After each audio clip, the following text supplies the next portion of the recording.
힐링가족 여러분, 안녕하세요. 오늘은 7월 3일 일요일 오후 시간입니다. 근데 그냥 일요일이 아니라 심심한 일요일입니다.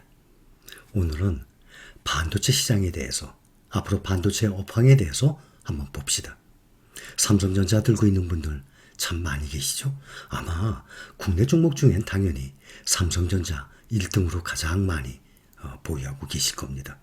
상당히 많이 떨어졌죠. 올해만 해도 연초부터 지금까지 현재 28.5% 하락 중입니다. 그러나 삼성전자뿐만 아니라 알고 계시죠? 필라델피아 반도체에 들어가 있는 종목들은 더 많이 떨어졌어요.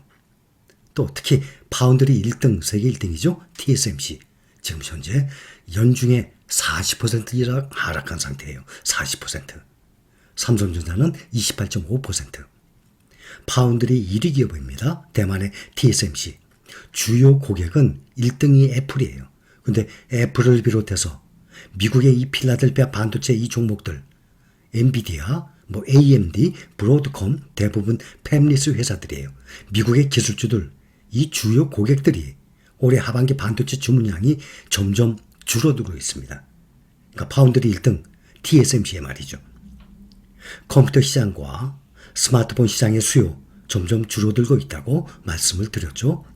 스마트폰 생산 기업의 대표 애플, 삼성전자, 중국 샤오미 올해 생산량 목표치 다 줄이고 있는 상황이에요. 애플은 3억 대에서 2억 2천만 대. 삼성전자도 똑같이 애플처럼 3억 대에서 2억 7천만 대. 애플은 3억에서 2억 2천, 삼성전자는 3억에서 2억 7천.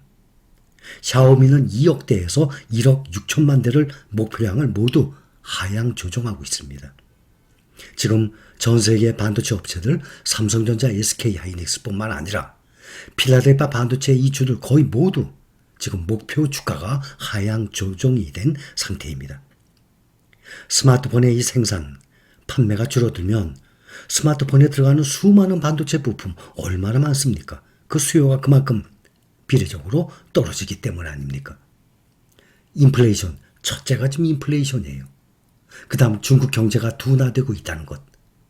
근데 더군다나 인플레이션에 큰 지금 역할을 하는 것이 러시아 전쟁 문제입니다. 이 러시아 전쟁만 끝나도 이렇게 강한 인플레이션이 수그러들 텐데 말이죠. 그러니까 소비자 지출이 점점 감소 등으로 인해서 PC, 스마트폰 이 수요가 앞으로 한동안 꺾일 것으로 예상이 됩니다. 한동안입니다. 이것이 앞으로 3년, 5년 지속되는 게 아니에요. 따라서 올해 전 세계의 이 PC 출하량이 약 9.5%, 스마트폰은 5.8% 정도 감소할 것으로 예상하고 있습니다. 그래서 올해 전 세계 PC 판매량이 약 10% 정도 줄어들 것으로 예상하고 있어요. 보통 계속 우상향하죠. 뭐든지 대부분 물가부터 시작해서 또 우리 직장인들 월급도 마찬가지고 뭐든지 세계 경제는 우상향을 합니다. 장기적으로 보면. 근데 이 PC 판매량이 10% 정도 늘어나는 것이 아니라 오히려 앞으로 10% 정도 감소될 예상이에요. 스마트폰 판매는 약 5% 정도 감소할 것에 대비들 하고 있습니다. 공장들이. 그래서 이미 보유하고 있는 재고도 쌓여져 가고 있는 중이에요. 이렇게 반도체 수요 감소 우려 속에서 현재 우리나라의 반도체 재고가 2018년도 3월 이후에 가장 큰 폭으로 늘어났다고 합니다. 우리나라의 통계청에서 내놓은 5월 지지난달이 되죠. 지금 7월 초니까 5월 산업활동 동향에서 반도체 재고가 지난해 동기보다 무려 53.4%나 증가했다고 발표했습니다. 반도체 재고가 50%가 넘어갔어요. 이것은 2018년도 3월에 발표했던 54.1%, 그러면 0.7% 차이 납니다. 2018년도 3월에는 54.1%였어요. 4년 2개월 만에 재고가 최대폭으로 지금 증가를 한 것입니다. 국내의 이 반도체 재고가 작년 10월부터 계속 늘어나기 시작했습니다. 국내 개인 투자자들이 올 상반기에 가장 많이 매수한 종목 알고 계시죠? 삼성전자예요. 연초부터 지금까지 약 15조 이상을 매수했습니다. 이 매수 금액의 평균 매수 단가가 얼마인가 하면 67,174원. 지금 56,200원이죠. 지금 현재 56,200원까지 떨어졌어요. 올 초부터 6월 말까지 매수한 15조 이상의 금액들 평균 매수 단가가 67,174원, 67,000. 근데 지금 56,200원이에요. 개인들이 올해 매수한 평균 매수 단가에서도 거기서도 지금 16%가 더 하락을 한 상태입니다. 삼성전자 주가는 외국인들이 다시 매수 시작하지 않으면 절대 오르질 않습니다. 이것은 제가 재작년에 유튜브 시작하면서부터 말씀을 드렸어요. 지금 전 세계 반도체 시장의 이 분위기를 봐서는 아직은 멀은 상태라고 봅니다. 외국인이 들어오기는. 6월달만 해도 한 달 중에 딱 이틀만 매수했어요. 외국인이. 근데 그 매수한 이유가 뭔가 하면 6월 30일 배당 기준일까지 이 주식을 보유하고 있어야 합니다. 그래서 이틀 전인 6월 28일까지 해야 되기 때문에 6월 27일, 6월 28일 이틀간만 매수했어요. 6월 1일 날은 지방선거였죠. 그래서 공휴일이었어요. 6월 2일부터 6월 말까지 보면 27일, 28일 딱 이틀간만 매수했어요. 바로 주식을 보유하기 때문에. 이 배당 기준일 때문에. 그 다음에 6월달 들어서 배당금 때문에 이틀간만 매수했지 계속 매도를 한 겁니다. 반도체는 크게 두 가지로 나뉩니다. 설명을 몇 번 드렸었어요. 모르시는 분들 계실 거예요. 다시 한번 확인하세요. 반도체에 투자를 하겠다면 그러니까 국내 개인 투자자들이 삼성전자에 많이 몰려요. 그 이유가 크게 두 가지예요. 하나는 주식에 대해서 잘 모르거든요. 주식 투자는 시작을 했는데 국내 1등 세계적인 가장 안전할 것 같아서 삼성전자 투자합니다. 또 하나는 반도체 업황을 보고 투자해요. 근데 반도체에 투자를 하겠다고 생각을 한다면 보세요. 반도체는 크게 두 가지로 나뉩니다. 대부분 알고 계시죠? 메모리 반도체, 비메모리 반도체 두 가지예요. 크게. 근데 이 시장 규모가 약 7대3 정도예요. 메모리 반도체보다 비메모리 반도체가 2배 이상 큽니다. 우리나라는 메모리 반도체 1등 국가예요. 알고 계시죠? 삼성전자가 메모리 반도체 1등, SK하이닉스가 2등, 미국의 마이크론이 3등이에요. 비메모리 반도체 시장은 미국이 월등히 1등이에요. 세계 시장의 과반수 이상이에요. 비메모리 반도체를 본다 그러면 우리나라는 약 4% 정도만 돼요. 아주 극히 미미하죠. 점유율이. 그래서 반도체에 대해서 정확히 이 구분을 한다면 우리나라는 반도체 강국이라 아니라 메모리 반도체 강국이에요. 반도체 시장의 반 이상을 차지하는 비메모리 반도체 시장에서는 아주 작은 비중이에요. 그래서 반도체 강국 그러면 미국이에요. 메모리와 비메모리 반도체 이거 보면 필라델피아 반도체 있죠? 필반나. 거기에 들어가 있는 모든이 아니라 거의 모든 종목들이 다 비메모리 반도체들이에요. TSMC, 엔비디아, 브로드컴, 퀄컴 이러한 모든 종목들이 거의 다 이 마이크론 빼고는 다 비메모리 쪽입니다. 비메모리 반도체 산업, 파운드리, 팹리스, 모바일 애플리케이션 이 프로세서, 또 이미지 센서 이런 게 다 비메모리예요. 이미지 센서는 일본의 소니가 세계 1등이에요. 2등이 삼성전자.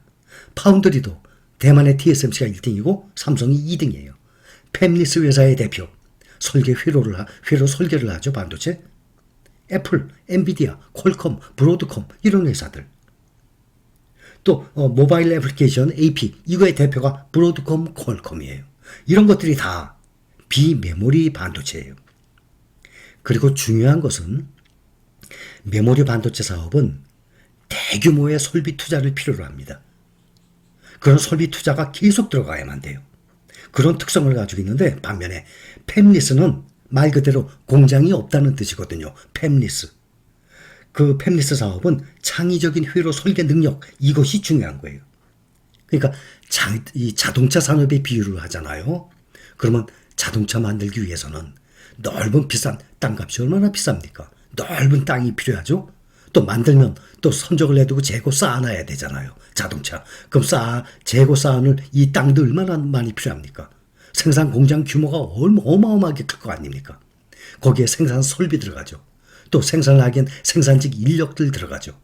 그러니까 자동차로 비교하면 메모리 반도체, 비메모리 반도체인데 메모리 반도체가 바로 자동차를 만들기 위한 공장, 설비, 인원이 다 필요한 거예요. 그런데 디자인, 자동차 디자인하죠. 그것은 뭐 사람이 디자인하는 사람이 필요하지만 생산 인구만큼 필요하진 않고 또 야적장이라고 그러죠. 차를 만들어서 완성차 쌓아놔야 되는 이런 땅, 또 공장 설비 그런 게 필요 없잖아요. 디자인은. 그러니까 그렇게 생각을 하면 되죠.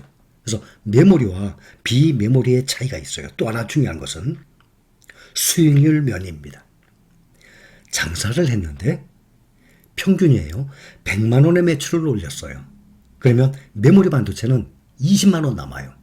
20% 수익이면. 그런데 비메모리 반도체는 그거의 2배가 남아요. 40%.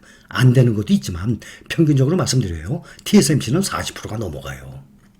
영업이익률이. 그러니까 100만 원어치 팔아서 20만 원 수익 나요. 20%. 메모리는.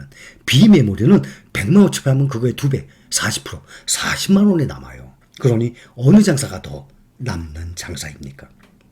그래서 영업이익 면에서도 그렇고 또 이 사업 규모도 메모리보다 비메모리가 2배 이상 크고 비메모리 반도체, 즉 시스템 반도체 보면 앞으로 4차 혁명 시대죠.